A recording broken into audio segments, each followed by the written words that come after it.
Tottenham have just gone and signed an absolute gem of a player. And not only that, they've taken him away from Barcelona. He's chose Tottenham over Barcelona. And Tottenham have been very, very good in terms of their recruitment lately. Sarr, the doggy, young players staying out of their club a little bit longer, coming into Tottenham. But this guy, in terms of ceiling, probably has the highest ceiling of them all. This is a generational talent. There's a reason why Bayern, Manchester United, every top club was looking at him. Barcelona were desperate to get him.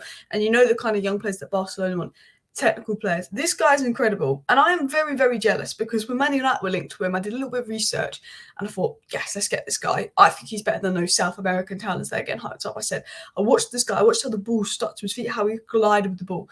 And I was like, this guy is incredible. Manchester United, go out there. Get him, sign him. But he is going to Tottenham, and I've done a bit more analysis this morning, watched some clips of him, spoke to someone who's watched him a bit more, and wow, I think this guy, obviously you can't put too much pressure on him, but how good he is at 18, well technically 17, you turned 18 today, is phenomenal. So we're going to talk about the news, sort of what Ornstein Romano has said, why he's sort of big Tottenham, and we're going to get into a bit of player analysis, and then we're going to talk about why this is a very good signing for Ange Postecoglou. So please do hit that like button. Of course, subscribe down below if you're new, and let's get into it. So David Ornstein wrote late last night that basically Swedish talent Lucas Bergvall picks Tottenham over Barcelona with a fee approaching around 10 million euros plus add-ons agreed. Have to say, 10 million euros, I think it's very good. I mean, Man United paid 30 million for Amad Diallo, and this guy, in terms of, I think Amad Diallo is great, and I don't know why Anthony plays over him, and I think he's a good young talent, but you look at, Cole Palmer going for 40 plus million, all of that. 10 million euros, very, very good value for money. Very, very good value for money. Who will arrive in the summer. And that seems to work for Tottenham. And he apparently picked Tottenham over Barcelona because he felt it was best for his career. And I think that is crazy because, I see why he picked Tottenham over Barcelona. I do think it's best for his career. I do think Ange is a brilliant manager. He's getting the best out of players and he's got more game time. But what I think is crazy is 2-3 years ago, Tottenham is not the club where a young player would be like, that is the best club for my career over Barcelona. Because Tottenham's academy kind of had a little dip 2 years ago or so, and their young talents had a bit of a dip 2-3 years ago or so. And then obviously in the last 2-3 years, a doggy Sarr, they've got this new young approach. And young players are wanting to come to Tottenham. And I saw something here, and it was saying that they beat Newcastle to Maddison, they beat Liverpool to Van der Ven. Did they beat Man U to Werner? Man U weren't going to ever sign anyone in January, to be fair to you. We were never going to sign anyone in January on loan because we are broke. But they did beat Bayern Munich to Draxler and did beat Barcelona to Bergvall. I don't know about the other three, but beating Bayern to a player and beating Barcelona to a player in the same window, absolutely insane. Tottenham's pull, not only has Ange Postecoglou revolutionised the club in the sense of they're playing good football, they are playing well, they are getting the best out of players, they've got a likeable team. Not only has he revolutionised the club off the pitch, attitude, all of that, players are wanting to come to Tottenham, and very good players. And I'm going to talk about this guy. This guy is described as the next Frankie de Jong. Why is he such a talented player? Why am I very jealous of this signing for Spurs? Well, he's 18 today. I think he'll likely be a Lo Celso replacement. He is very much compared to de Jong. I think he's a little bit more attacking minded than de Jong. De Jong's a 6/8, and this guy's more of an 8/10. I see him as a Lo Celso replacement, would probably be playing in that sort of 8 role at Spurs. Obviously, you can't put too much pressure on him. He's coming through, but I think he's one that could be moulded in. Now, all the top clubs are interested in him, and Barcelona were desperate to sign him. Barcelona admitted they were desperate to sign him, and they've been defeated by Spurs. And that is a statement from Spurs. That's a statement from Ange saying, we can beat Barcelona to some of the best European talents. Tottenham are not here to mess about. He made his debut at 15. He became a regular starter at 16, then got a move and has been a regular starter ever since, now turning 18 today. He started his career as a number 10, but has been moulded into more of an 8. He does sometimes fill in as a 6, but I think his natural role is an 8. But because he is so good in the final third, I still think he has the capabilities to be a 10 and do Maddison's role, be a long-term replacement for Maddison. I see him right now as more of a Lo Celso replacement. And Sweden view him as their biggest young talent. Sweden view this guy incredibly highly. How impressive he's been at youth ranks. They think this is talent. Reportedly as well, Kulusevski spoke to him, and I think apparently the club that he was from in Sweden also had Kulusevski from, that sporting guy from who's Swedish, is doing really well. They have a few good Swedish talents, and I think Kulu, can't say his name, Kulu, convinced him to come to Spurs. But what makes him stand out? Why is he called like the next Frankie de Jong? Why is he compared to de Jong? And that is how good he is on the ball. He is so composed. He gets the ball. There could be 3-4 players running at him, and he is so elite, so composed under pressure to take a good catch, control the ball, move his feet quickly, and just get around 2-3 players. And something he does is under pressure can just keep the ball, can touch it, control it, can play himself out of pressure. But something he does, not just take the ball, not just have a great touch, not just have quick feet, but he scans around when he has the ball. He scans around and he makes an absolute brilliant pass. And obviously, me being a United fan, I am going to bring in a United reference here. And Kobbie Mainoo. Now, Kobbie Mainoo is a Man United player that has been getting crazy amounts of hype. And Man United hype a lot of their young players up. But Kobbie Mainoo is a player that's got a large amount of hype for a reason, because Man United's midfield has been dreadful.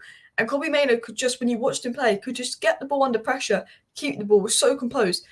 We have an experienced team, and our team just kept giving the ball away like hot potato. We're panicking. Kobbie Mainoo got the ball when he had that calmness, composure to use his body to scan. He's like Kobbie Mainoo.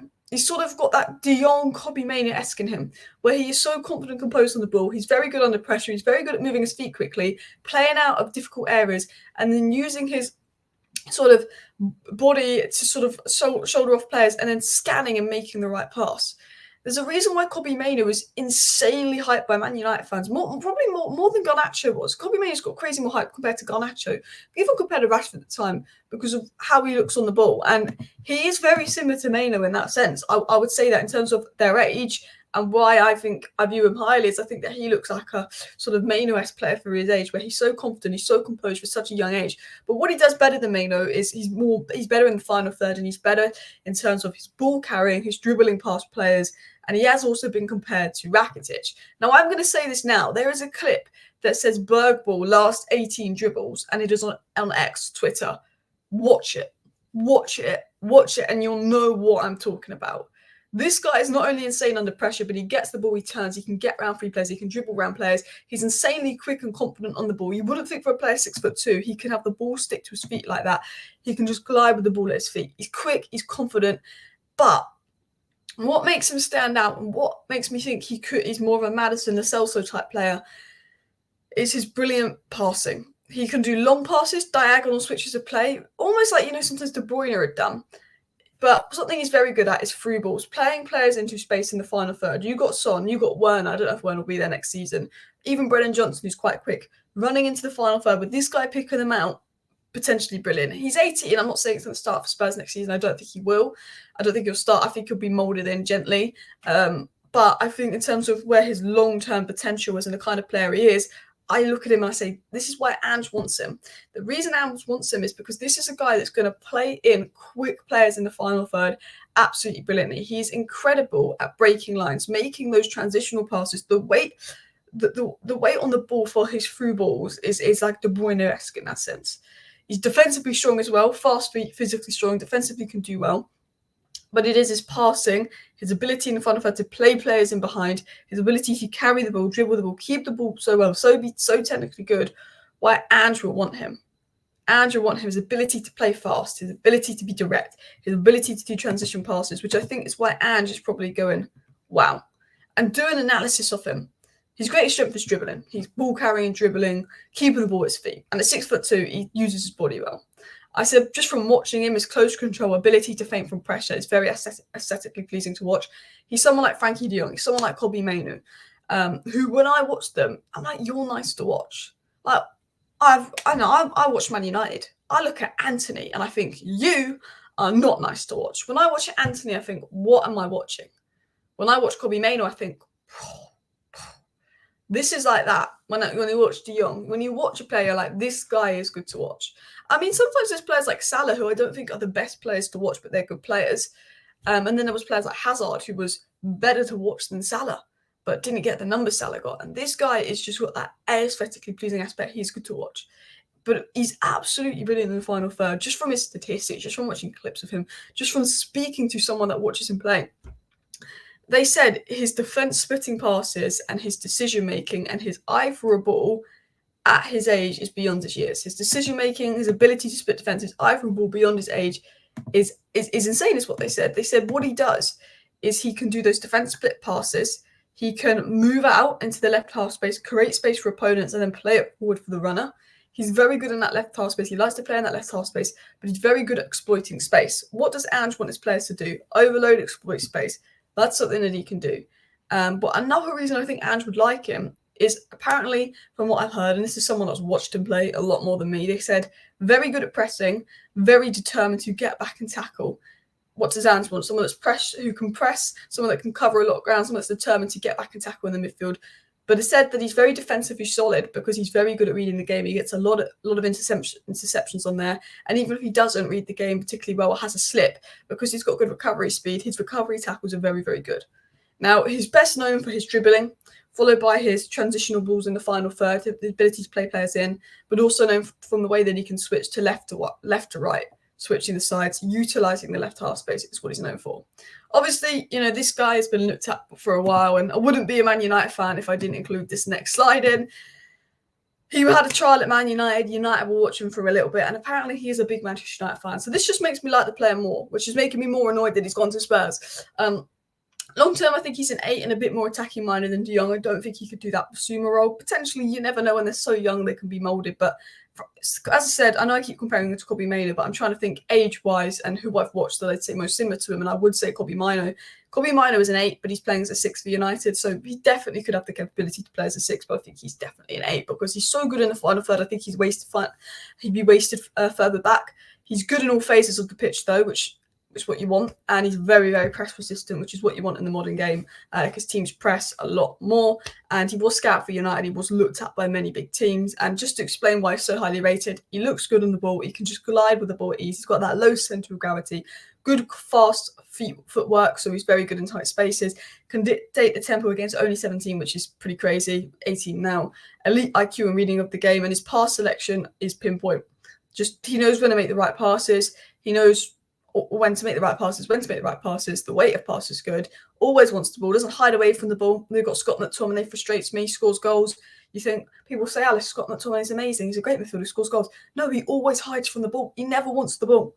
This is a guy that always wants the ball, that will run, between the lines, pick up the ball, deeper areas, recycle it, get it up the pitch, can do that. Decision making, beyond his age, good attitude, works hard, which is exactly what Tottenham want in their new rebuild. Players that want to be there. And if you've got a good attitude, you work hard, you've got good physical traits, you've got good technical ability, reading of the game, and you're working under Ange in a positive Spurs system, Ange could really develop this guy to kick on. He looks very good 1v1, and he can break lines, particularly in the final third, which is something you want in the modern game, something you want in players. So that is my analysis of Lucas Bergvall. It is a bit of a quick analysis. I did an analysis on him when he was linked to United earlier, and I was speaking to someone and I've done an analysis on him today. But I generally think this guy is incredible. I was hyping him up like 2 months ago, saying, you know what? That was that South American talent Moscardo, but I was like, I think this guy could be better. But then I was like, is he too similar to Mainoo? Do United need a 6? But I think he's brilliant. I think Tottenham have got a gem here. And I'm not going to... Obviously, I'm hyping him up a lot because I'm trying to explain why he's so highly rated. Obviously, he's just turned 18. He's not going to be ready. He's going to be moulded in. He's going to be raw. But look, Kobbie Mainoo's coming at 18. Lewis Miley's coming at 17. If you're good, you're good enough. And I think potentially he could be. Smash a like, smash a subscribe. Thank you for watching. Bye.